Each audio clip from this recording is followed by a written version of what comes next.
No, this is really hard. It's after lunch, we're the second guy up, and I need to read like 5 major articles. But I'm hoping that it gave you a flavor for how God is working in people's lives, even outside of like missions work. I mean, you did read about some missionaries who were working in the inner cities, but you also read about baseball players and a deputy probation officer, and also just some real farmers in France who actually saved about 5,000 people during World War II.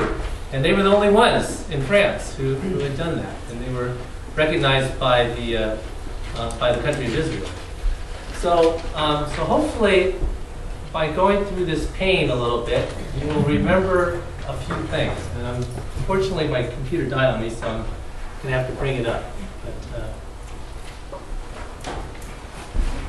So going over the chart, so again, hopefully you picked up a few things. That one, the people of Chambon-sur-Lignon, so their position were farmers, their cultural worldview. So the rest of France had actually cooperated with the Nazis in turning in the Jews, except for this one isolated town of about 5,000 people.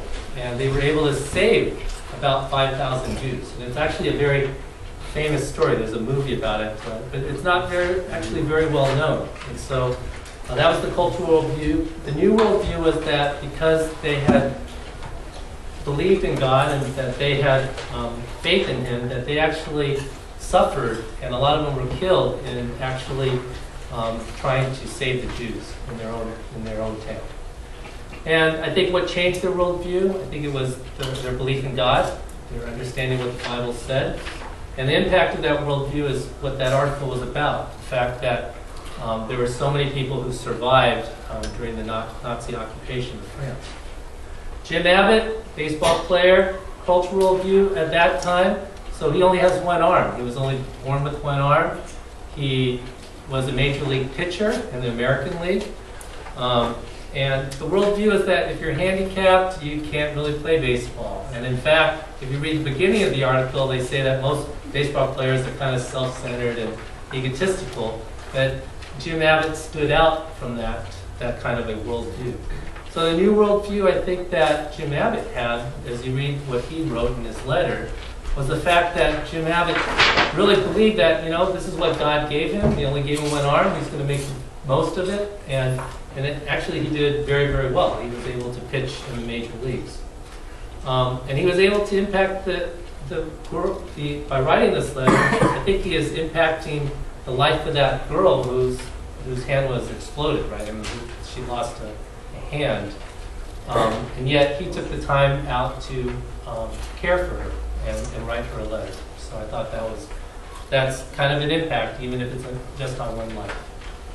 Camilla Johnson, not typical, right? So she's a deputy probation officer. She has a caseload of 250 cases, not very well paid.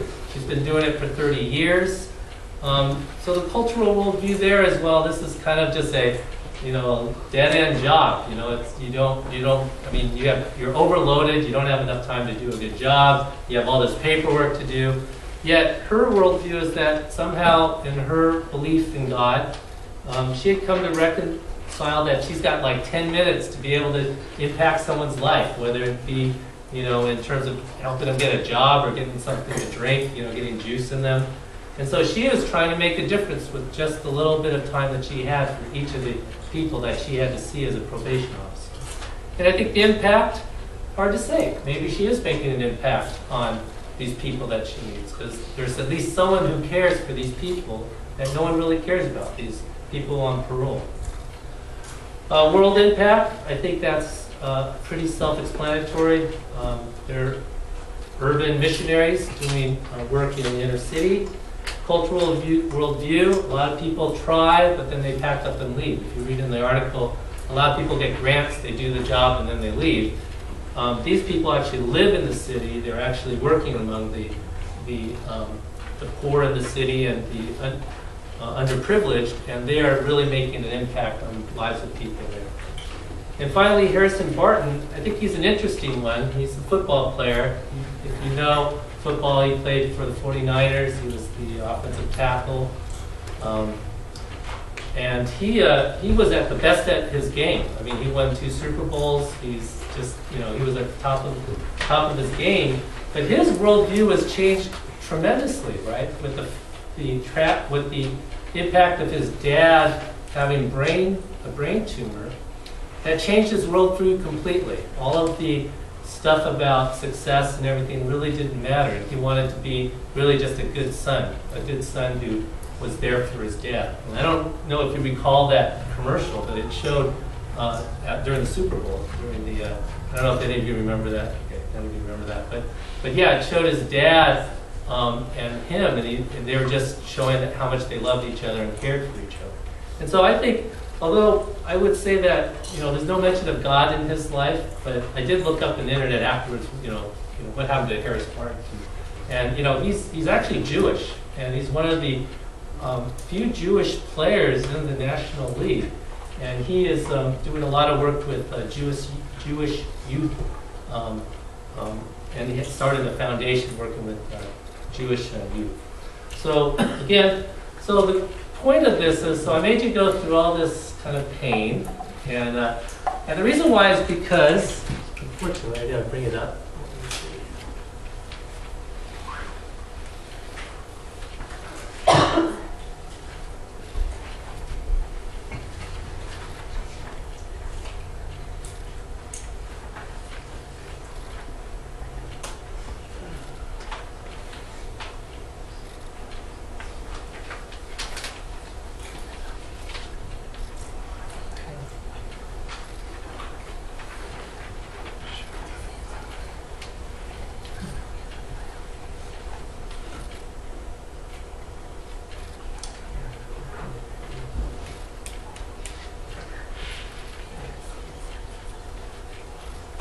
Okay, so if I had just told you this, you would have probably been a lot happier, but you might have forgotten. So after putting in the hour that you did, hopefully you'll remember this. Then so we should pray that God would change the worldview of the people we meet in Agua Viva, as well as our own worldview. That they would see God in the work that we do, that they would come to know their need for forgiveness, and that they would have humble hearts. So again, you read these articles, and there's a, and it so happens that today's sermon was about humility.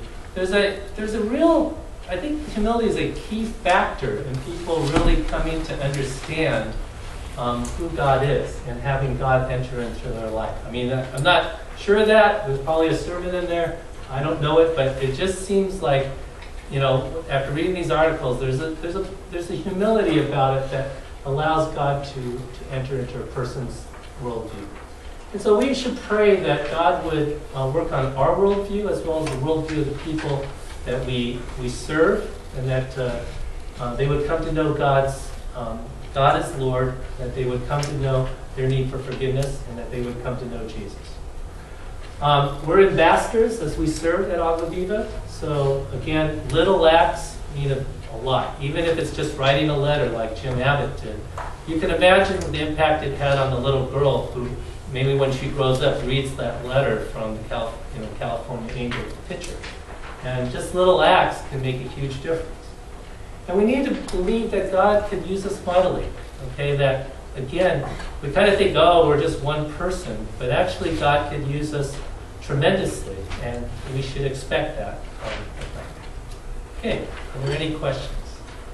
Thank you for working with me on this one. I know it was hard, but I appreciate your work. Thanks.